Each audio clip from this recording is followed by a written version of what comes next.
Hi guys, this is Raman Singh from Raman English Classes। पिछले video में हम लोगों ने वर्ब का टाइप्स पढ़ा था एंड आज का जो वीडियो है काफ़ी इंटरेस्टिंग होने वाला है क्योंकि आज का हम लोग का टॉपिक है मॉडल्स। और मॉडल्स जो है वह कॉम्पिटिटिव ग्रामर हो या फिर स्पोकन इंग्लिश हो, दोनों के लिए बहुत बहुत इम्पोर्टेंट है। और ऐसा हम क्यों कह रहे हैं? क्योंकि आज तक हम लोग गा, गे, गी इन तीनों के लिए सिर्फ सैल और विल का यूज़ करते थे, लेकिन आज हम गा, गे, गी के लिए सैल विल को कट करेंगे और यूज़ करेंगे वुड का। दूसरा टॉपिक जो सबसे इंपॉर्टेंट आज के वीडियो में होने वाला है वह यह है कि हम लोग कहाँ सेल लगाते हैं, कहाँ सेल बी लगाते हैं या कहाँ विल लगाते हैं, कहाँ विल वी लगाते हैं, यह आज तक हम लोगों को समझ में नहीं आया है। तो आप इस वीडियो को पूरे अंत तक देखिएगा। इस वीडियो को देखने के बाद आज आप निश्चित रूप से सेल और सेल वी के बीच का अंतर और कहाँ पे गा, गे, गी के लिए सेल विल का यूज़ करेंगे और कहाँ पे गा, गे, गी के लिए वुड का यूज़ करेंगे। और जैसा कि हमने पिछले वीडियो में आपको बताया था कि पिछले वीडियो में आप लोगों का जो फीडबैक था, जो कमेंट सेक्शन में जाके आप लोगों ने कमेंट किया है, उसके आधार पे जो टॉप 10 कमेंट्स करने वाले बच्चों का नाम जो है इस वीडियो के दौरान कभी भी हम बताएंगे। तो आप लोग वीडियो को आराम से देखिए और कॉपी कलम या फिर यूँ कहें नोटबुक और पेन लेके बैठ जाइए। और आज का टॉपिक काफ़ी इंटरेस्टिंग होने वाला है। आइए हम लोग शुरू करते हैं। टॉपिक का नाम क्या है? मॉडल्स।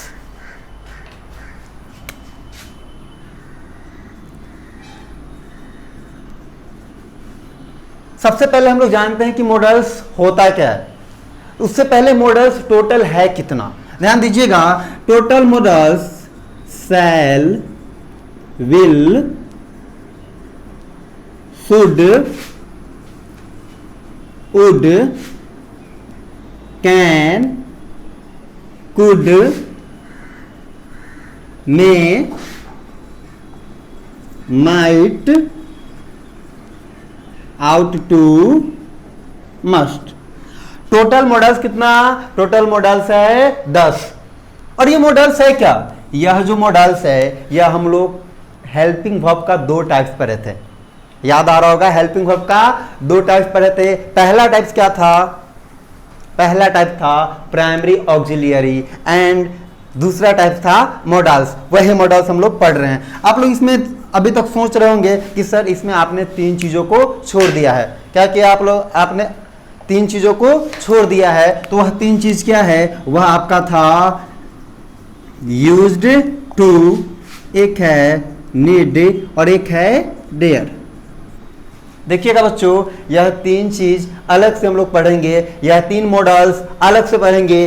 क्यों? क्योंकि यह जो तीनों है यह मॉडल्स ही नहीं, यह मेन वर्ब का भी काम करता है। इसलिए इसका एक अलग से जो वीडियो है वह हम डेवलप करेंगे। ठीक है, आज का जो वीडियो है हमारा वह है shall, will, should, would, can, could, may, might, ought to और मस्ट। इन 10 मॉडल्स का क्या कंसेप्ट है, क्या यूसेज है, हम लोग आज के वीडियो में पढ़ेंगे। चलिए, सबसे पहले जो यह मॉडल जो है यह काम क्या करता है? देखिएगा, मॉडल्स का जो काम है, सबसे पहले क्या करेगा? कमांड। सबसे पहले कमांड। दूसरा क्या करेगा? रिक्वेस्ट। दूसरा क्या करेगा? रिक्वेस्ट। तीसरा क्या करेगा? परमिशन। क्या करेगा? परमिशन। चलिए नेक्स्ट हम लोग देख लेते हैं प्रोबेबिलिटी एंड लास्ट है ऑब्लिगेशन। लास्ट क्या है? ऑब्लिगेशन। यानी command, request, permission, probability, obligation, इन सारी चीजों के बारे में जानकारी देता है वह होता है मॉडल्स। जैसे कमांड। कमांड का मतलब क्या होता है मेरे प्यारे बच्चों? कमांड का मतलब होता है कोई ना कोई ऑर्डर, कोई आदेश। जैसे आदेश समझ रहे हैं, वही होता है, अंग्रेजी में हम लोग बोलते हैं उसको कमांड। दूसरा है रिक्वेस्ट। तो आप लोगों से रिक्वेस्ट है कि इस वीडियो को लास्ट तक वॉच कीजिएगा ताकि मॉडल जो है 100% समझ में आ जाएगा। तो रिक्वेस्ट का मतलब क्या है? अनुरोध। ठीक है। परमिशन। परमिशन का मतलब समझते हैं ना? कहीं बाहर जाना है, क्या करते हैं? घर वालों से परमिशन लेते हैं, अनुमति लेना। ठीक है, पापा जाइयो कि ना जाइयो, अनुमति लेना। एंड नेक्स्ट आता है प्रोबेबिलिटी। प्रोबेबिलिटी का मतलब क्या होता है? संभावना। प्रोबेबिलिटी मतलब संभावना, ठीक है। ऑब्लिगेशन, ऑब्लिगेशन का मतलब क्या होता है? कर्तव्य। कर्तव्य क्या है? जैसे आप लोगों का ऑब्लिगेशन क्या है? अभी इस वीडियो को अंत तक वॉच कीजिए। जहां भी दिक्कत हो, जो कुछ समझ में नहीं आता है, कमेंट सेक्शन में जाके कमेंट कीजिए। यह है आप लोगों का ऑब्लिगेशन, या फिर यूं कहें यह है आप लोगों का कर्तव्य, ठीक है। तो इन सारी चीजों के बारे में जानकारी देता है वह होता है मेरा मॉडल्स, ठीक है। तो मॉडल्स क्या करता है समझ में आ गया। अब हम लोग सबसे जो इंपॉर्टेंट पॉइंट है मॉडल्स के लेके, वह सबसे जो आज के वीडियो का जो बोलते हैं ना सीट एंकर है, मुख्य आधार है, अंग्रेजी सीखने का जो सीट एंकर है, अंग्रेजी बोलने का जो सीट एंकर है, वह यह है कि मॉडल्स के बाद नोटबुक में इस पॉइंट को नोट कर लो और 2-4 बार इसको पढ़ लो, ताकि यह पॉइंट आपको जीवन भर याद रहे। आपको वॉइस बनाने में दिक्कत ना हो, आपको नरेशन बनाने में दिक्कत ना हो, आपको इंग्लिश स्पोकन में दिक्कत ना हो, ठीक है। मॉडल्स के बाद हमेशा एक V1 आता है।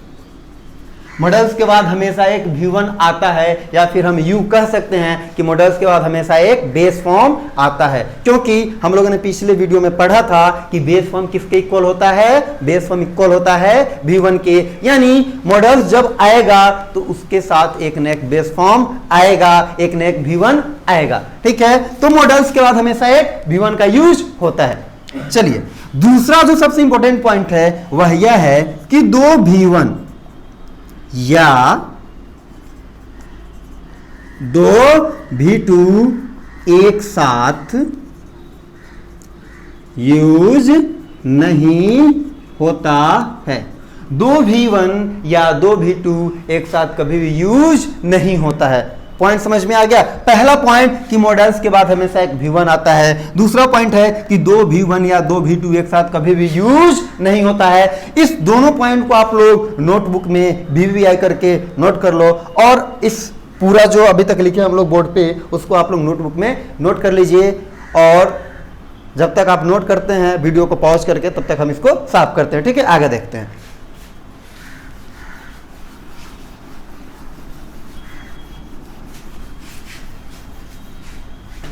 ध्यान दीजिए, अब आज जो हम लोग पढ़ने वाले हैं वह शैल, विल और वुड। क्या पढ़ेंगे? शैल, विल और वुड। ध्यान दो, शैल विल का यूज कहां करते थे हम लोग? गा, गे, गी के लिए, ठीक है। वुड का भी यूज कहां होता है? वुड का भी यूज सेम होता है गा, गे, गी के लिए। चलो, नया यही है क्या? आज तक पढ़ रहे थे शैल, विल, गागेगी। आज क्या पढ़ेंगे? वुड मतलब गागेगी। अब देखिएगा क्या पॉइंट है, कहां वुड लगेगा, कहां शैल और विल लगेगा। ध्यान दीजिएगा, एग्जाम्पल समझिएगा। वह पढ़ेगा। दूसरा है वह अभी सो रहा होगा। ध्यान दीजिएगा, यहां भी गागेगी, यहां भी गागेगी। अब बता दो, आप लोगों ने तो अभी तक पढ़ा था कि गागेगी मतलब शैल या विल। यहां पे शैल या विल लगाएंगे तो यह जो है मेरा 100% क्या हो जाएगा? रॉन्ग हो जाएगा। तो कंसेप्ट को समझना है। कंसेप्ट क्या है? कंसेप्ट यह है कि आप जरा ध्यान से समझिएगा। वह पढ़ेगा, यह काम जो है वह आने वाले समय में होगा, और आने वाले समय को हम लोग क्या बोलते हैं? आने वाला समय होता है फ्यूचर। यानी गागेगी अगर फ्यूचर के बारे में बताएगा तभी हम लोग को यूज करना है शैल या विल। अब इसमें देखो गागेगी कर क्या रहा है? तो वह अभी सो रहा होगा। एग्जाम्पल से समझिएगा कि मान लीजिए आप किसी रूम में हैं, बगल वाले रूम में कोई आपका भाई है, और आपके भाई का दोस्त आपके पास आया, पूछ रहा है कि आपका भाई कहाँ है। आपका जवाब क्या आया? कि वह बगल वाले रूम में है। आप क्या बोल सकते हैं? वह अभी सो रहा होगा। इसका मतलब क्या है कि आपको पता नहीं है कि सो रहा है या पढ़ रहा है। या कुछ और कर रहा है। जब हम लोग श्योर नहीं है तो हम लोग एक अनुमान लगाते हैं कि सो रहा होगा, यानी आप उस चीज को लेके 100% श्योर नहीं है। जब गागेगी हो, लेकिन बात किसका हो, प्रेजेंट में हो, बात किसका हो, पॉसिबिलिटी का हो, बात किसका हो, संभावना का हो, तब शैल या विल का यूज कभी मत करना, नहीं तो आपका सेंटेंस जो होगा वह क्या हो जाएगा, 100% इनकरेक्ट हो जाएगा। जैसे एक और एग्जांपल, आप इस बात को जानते होंगे, क्या बोले, आप इस बात को जानते होंगे। अब बताओ गागेगी आया कि नहीं आया, गागेगी तो आया है। अब बताइए यह बात फ्यूचर का है, नहीं। जानते होंगे का मतलब यह है कि हो सकता है कि आप न भी जानते हो, और इसी के लिए हम लोग यूज करते हैं वुड का। तो शैल विल वुड, यानी गागेगी के लिए आज से किसका यूज करना है, शैल विल का ही नहीं, आज से हम लोग गागेगी के लिए किसका यूज करेंगे, वुड का भी यूज करेंगे, यानी जब बात फ्यूचर का हो। एक और एग्जांपल से समझिएगा, राम खेलेगा, खेलेगा, यहां पे गागेगी मतलब फ्यूचर है। जैसे हम लोग कभी कभी प्रोग्राम के दौरान बोलते हैं ना कि मैं अगले कलाकार को बुलाना चाहूंगा, अगले कलाकार को बुलाना चाहूंगा। आप ये बताइए, अगले कलाकार को बुलाना चाहूंगा तो फ्यूचर में नहीं, जस्ट एक परफॉर्मेंस कर रहा है, एक परफॉर्म कर रहा है, दूसरे को आप बुला रहे हैं, बुलाना चाहूंगा। गागेगी आया और फ्यूचर यहां पे नहीं है, यानी यहां पे हम लोग शैल विल का यूज नहीं करेंगे। यूज किसका होगा, यूज होगा वुड का। यानी एक चीज समझ में आ गया कि गागेगी के लिए कहां शैल विल लगाना है, कहां वुड लगाना है, ठीक है। तो अब हम लोग अगला पॉइंट को जो समझते हैं, अगला पॉइंट यह है कि कहां शैल लगाएंगे, कहां शैल लगाएंगे और कहां विल लगाएंगे। तो आप लोग एक काम कीजिए, कुछ चीज को रूल के माध्यम से अगर हम लोग सीखते हैं तो वह बहुत ही ज्यादा टफ हो जाता है। तो बेहतर यह है कि हम लोग कंसेप्ट को समझे। तो एक ही कंसेप्ट है कि शैल का यूज सिर्फ आप कीजिएगा आई और वी के साथ, क्योंकि आप इसके लिए अब हम लोग first person, second person, third person, singular number, plural number, इतना कुछ करने की आवश्यकता नहीं है। क्या है, शैल का यूज सिर्फ आई और वी के साथ, और विल का यूज मॉडर्न ग्रामर में, मॉडर्न ग्रामर में किसी भी सब्जेक्ट के साथ होता है। क्या लिखे कि मॉडर्न ग्रामर में, मॉडर्न का मतलब क्या होता है, आधुनिक ग्रामर, आजकल का जो ग्रामर है, यानी मॉडर्न ग्रामर में विल का यूज किसी भी सब्जेक्ट के साथ हो जाता है। तो क्या समझ में आया कि शैल सिर्फ आई और वी के साथ, विल जो है सबके साथ। पॉइंट को समझिएगा, नोटबुक पेन लेके आइए या फिर कॉपी कलम लेके आइए, वीडियो को पॉज कीजिए और जो भी इंपॉर्टेंट पॉइंट है उसको नोट करते जाइए, ठीक है। जैसे देखिएगा, अब कहां पे एक सेंटेंस आया कि मैं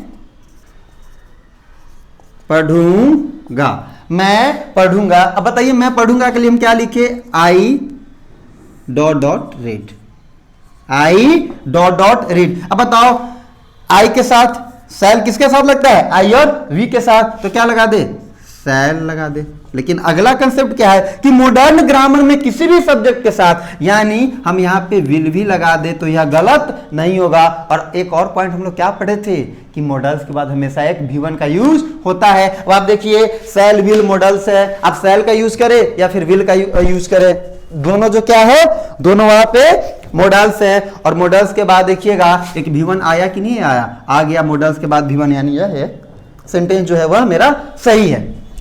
दूसरा जो है मैं, चलिए एग्जाम में क्वेश्चन कैसा आएगा, I dot dot dot read, और ऑप्शन दे दिया कि शैल या विल, इस दोनों में से कौन लगेगा। ऑप्शन क्या दे दिया, शैल या विल। ऐसा ही क्वेश्चन हो सकता है कि एग्जाम में आता भी है। अब ध्यान दो, आई के साथ क्या लगा है, तो यहां तो सही है दोनों, लेकिन यहां जब शैल और विल दोनों में से सिलेक्शन करना हो तो आई के साथ हम लोग किसका सिलेक्शन करेंगे, आई के साथ हमेशा यूज करेंगे शैल का। लेकिन जब खुद से कोई ट्रांसलेशन बनाना हो तो आई के साथ शैल लगा दो, विल लगा दो, सब सही है। तो पॉइंट समझ में आ गया होगा, ठीक है। तो शैल विल का यूज अच्छी तरीके से आप लोगों को समझ में आ गया, ज्यादा परेशानी नहीं हुई है, ठीक है। अब हम लोग जो नेक्स्ट पॉइंट पढ़ेंगे वह यह है, अगला पॉइंट हम लोग का यह है कि कहां हम लोग लगाएंगे सेल और कहाँ लगाएंगे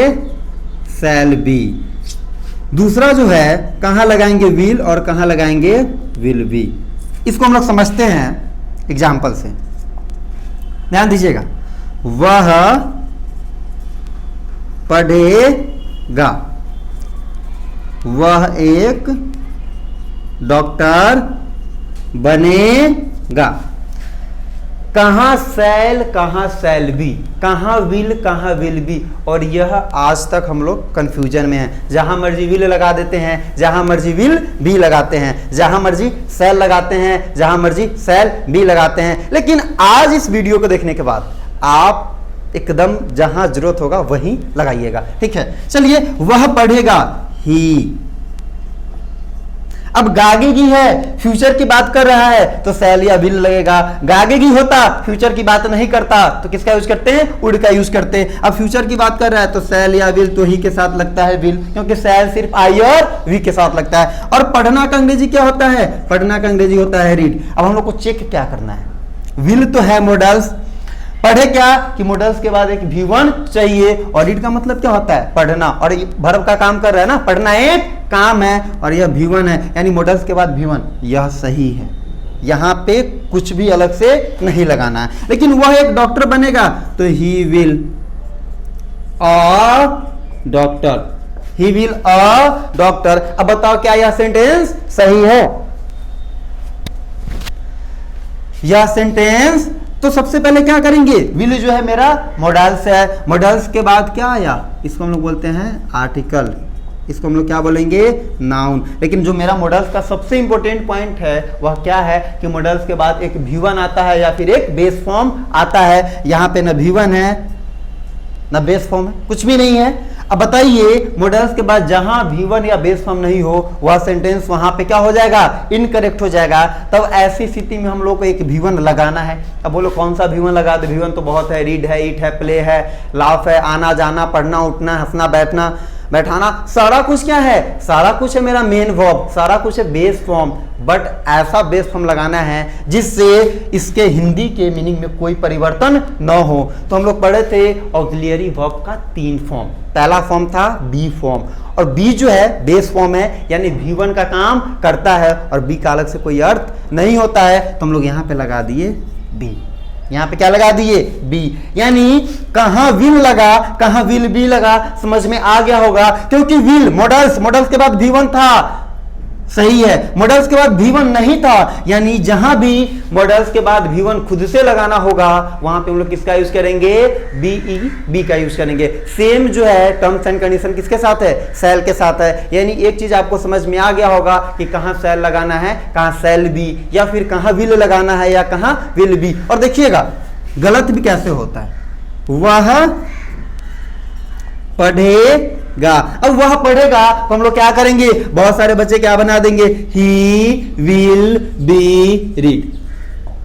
बहुत सारे बच्चे ऐसे ही बना देते हैं, ही विल बी रीड। अब देखो ये गलती कहां हो रहा है, विल तो मॉडल्स है, मॉडल्स के बाद V1 तो आ गया। अब बोलिएगा सर आपने बताया था कि मॉडल्स के बाद V1 आता है, तो यह तो सही है।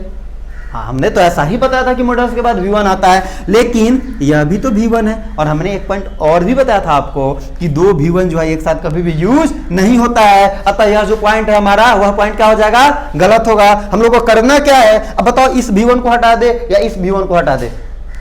अब रीड को हटा देंगे, अर्थ ही खत्म हो जाएगा। इसलिए इस बी को यहां से कट करना है, यानी बी वहीं लगेगा जहां पे V1 नहीं होगा। तो आज के टॉपिक में हम लोग क्या पढ़े, हम लोग पढ़े कि कहां V1 लगाना है, मॉडल्स के बाद कहां V1 नहीं लगता है, ठीक है। दूसरा पॉइंट हम लोग ये पढ़े कि सेल, विल और वुड तीनों में डिफरेंस क्या है। गागेगी का मतलब सेल विल ही नहीं होता है, वुड भी होता है। और जो अब टॉप 10 कमेंट्स करने वाले बच्चों का जो नाम है, पिछले वीडियो में जिन्होंने कमेंट किया था, उन 10 बच्चों का नाम, सबसे पहले हनी गुप्ता है, दूसरा नाम है सूरज कुमार, तीसरा सपना कुमारी, एक और है डिम्पल आरटी, सोहित कुमार, बबलू कुमार, आशु रंजन, काफ़ी लगाव है आशु से मेरा, सुमन कुमार, एमडी जुमेराती अली, और जो लास्ट है वह है वांटेड मुंडा।